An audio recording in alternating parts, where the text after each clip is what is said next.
I'm coming to you with another video in the Let's Solve Tactics series. So we had reached 904 rating on chess.com tactics last time. So yeah, and also remember, if you would like to solve with me, just pause the video before I start talking about a new position. So here we have a new position. White just played bishop to e2 and it's black to move. If you would like to pause your video, go ahead and pause now. Okay, so the first thing I notice is pawn to d4 would fork the bishop and queen. Whenever you see two pieces, on the same rank with one file in between, and if there is a pawn that may be able to fork them, so you should think about that. So other than that, any other options? Knight to e4 could be a forcing move, but let's say something like queen to b3, and it's not very clear to me what is the follow-up. Okay, I don't see anything better. With the bishop, nothing else. Nor with the rook. So pawn to d4 might be it. I'm gonna play it. Actually, let me hold on for a little bit. Pawn to d4, he can always try queen c6 check, forking my king and rook. What do I do there? Maybe bishop d7, keeping the initiative, attacking his queen. And he needs to move his queen. Probably he goes back to, let's say, c4 or f3, something like that, and I should be okay. Pawn to d4, could he castle queenside? He could, but then I can take his queen, and if his rook captures my queen, I can take back and I have won a rook. So okay. Queen c5, I did not anticipate this actually, but I can take his bishop, and if he takes my pawn with check, I'll just block with the queen. Oh, okay. Had not seen that either. Okay, so now we have, the king cannot move because the f8 square and e7 square are guarded by the queen. So we need to block this check. Of course, not by the queen, but bishop or knight. No matter how I block it, he will be able to throw another check with queen takes e5. Even knight d7, queen takes e5. Let's say king f8. Or bishop d7, queen e5, king f8, or even queen e7 there. Not sure which one is better. What's the difference? Okay. Let's see. Bishop d7. What can he do? He can take the bishop. He can go queen e5, check, queen takes pawn, check. If queen takes pawn check, what do I have? I can go queen e7. Then he can take my knight possibly, or move his king somewhere, or take my queen.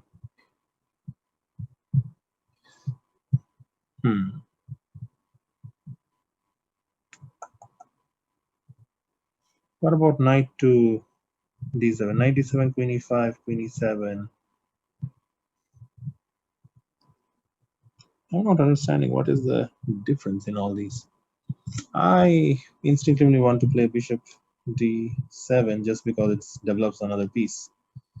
If he takes, I can take with the knight, and that defends the e5 pawn.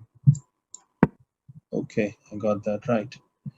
I'm very curious about if there was a difference between the two moves. So I'm gonna spend a little moment analyzing here using the chess.com's analysis tool. Hopefully you all can see this. You can you? Yeah, I think you can. Okay, just making sure. Seems like you can. Okay, so d4 obviously, and queen c5 I had missed.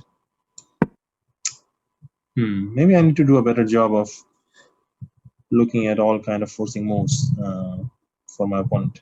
Then, and to be honest with you, that sometimes is a blind spot in my games, that I'm not always considering all opponent's weaknesses or moves. Right?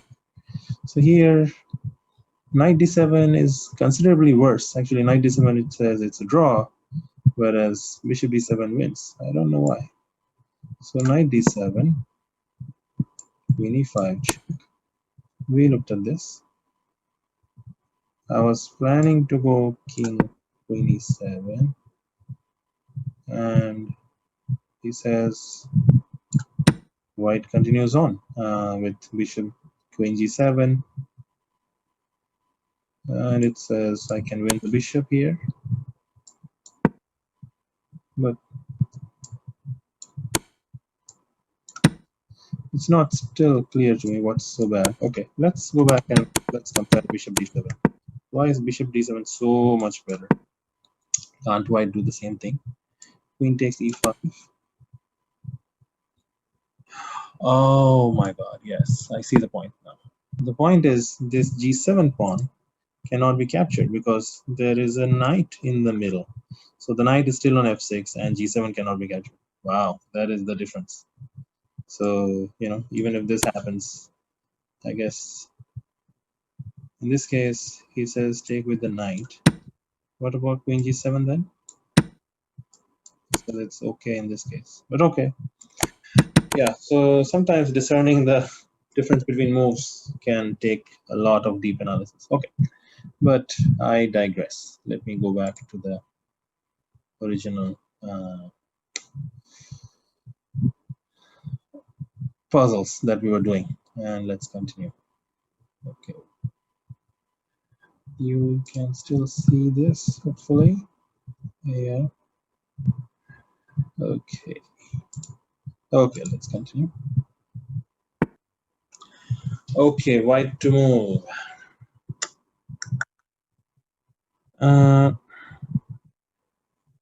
So black has just played e5, attacking our knight.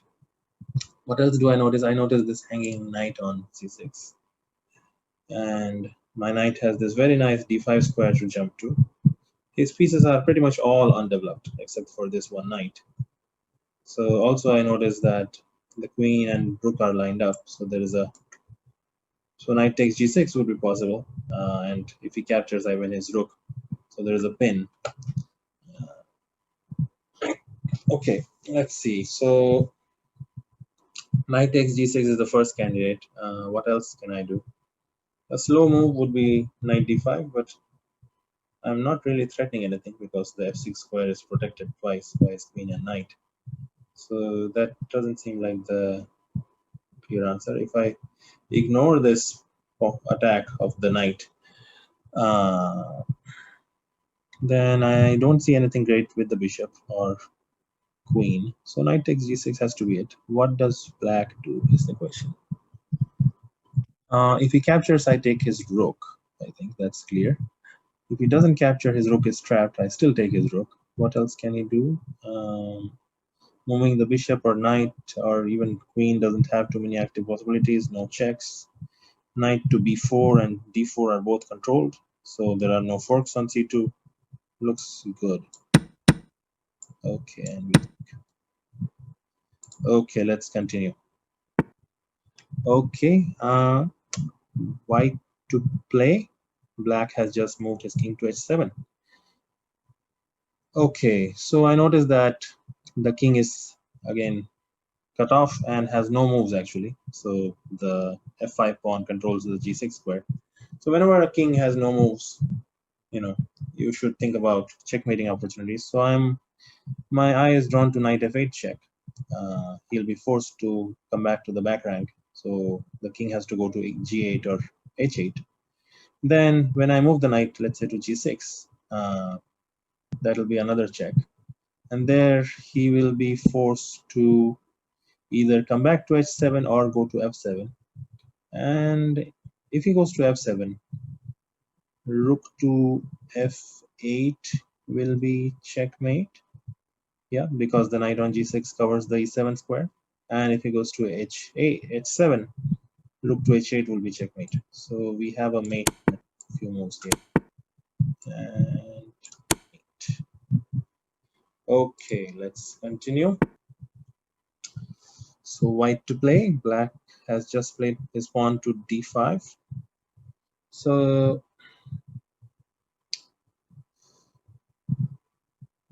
I notice this bishop on c5 that's hanging, and our bishop is looking at his bishop. So knight takes c6 looks like the obvious candidate because that will be a discovered attack, and we'll be attacking his queen, so he doesn't have time to take our bishop. And after knight takes c6, what does black do? Black really has to do something about the queen, so probably he takes my knight, and then I go take his bishop. That looks clearer. Let's continue. Okay, a knight and pawn in game.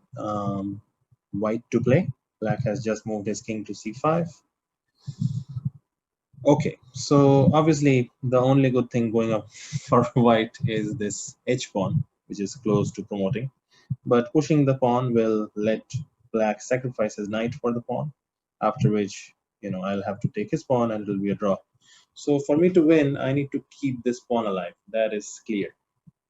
And my eye is drawn to, so we should think about who is stopping this pawn from promoting, which is this knight. So how can we distract this knight from this job of controlling h7? So knight to e4 check will be a fork between his knight and the king. If the king moves anywhere, we'll just capture the knight and then still win by promoting the pawn. Also notice that my king on b3 controls his pawn very well, so I need not worry about the a3 pawn at all. So knight to e4 check. If he captures, I push h7. And going back to f6 or g5 will not help, but he does have a check. So knight e4 check, knight takes e4, pawn to h7. He has knight to d2 check. And the obvious move for me is to take his pawn on a3. And there again he has knight to c4 check or knight to b1 check. Now knight to b1 check we can probably quickly deal with. So we could go to, for example, b2, and he'll not be able to check us anymore, and our pawn is promoting on the next move. And if knight to c4 check, again I can go to a square like a2, and he'll not be able to check us on the next move, and the pawn promotes. So that looks good. Knight to e4. Push. Okay. Okay. Black to play. Go ahead if you would like to pause your video. White has just played his knight back to d2. So I noticed that this knight and king are in a knight forking distance away from each other. So this is a common pattern. I take his knight on d2. Queen takes back. I go knight f3 check, forking the king and the queen, and I win the queen. In effect, I would have won a whole knight. Is there anything he can do to disrupt this sequence? After queen takes d2, he's not forced to take back. He could seek counterplay on the other side of the board with, let's say, queen to a1.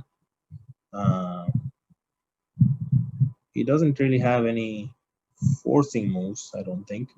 So queen to a1, I think I need not worry. My king has enough flight squares. And worst case, my queen will be able to come back to a5 if needed. So okay. Okay, let's continue. White to play. So I noticed that there are some forces, white forces, around the black king, and the black king as a result is very short of squares. In fact, cannot go to c7 because of this pawn, cannot go to the pawn on d6, that is, cannot go to b7 because of the bishop on e4. So the white king right now can only go to b8 or d8. So trying to see if we can exploit this king position somehow. So queen to a8 is the most obvious candidate, but he's able to interpose with queen b8.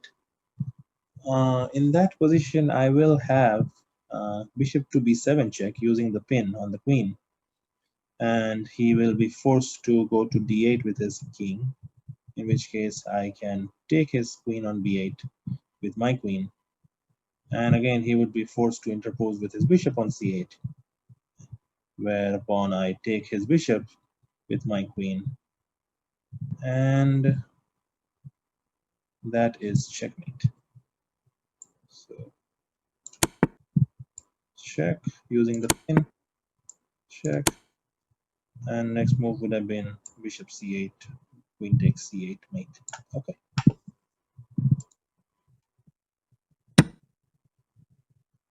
Okay, white to play again.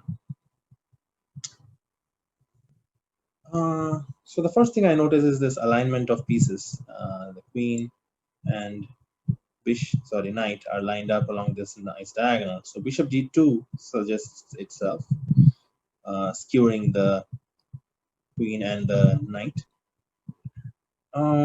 Any other moves? Queen takes h7 is not possible. Rook d8 doesn't seem to lead to anything. The knight doesn't have any real forcing moves. Knight d4, he just captures.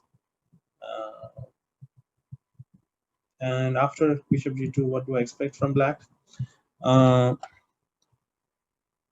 His queen has to move somewhere.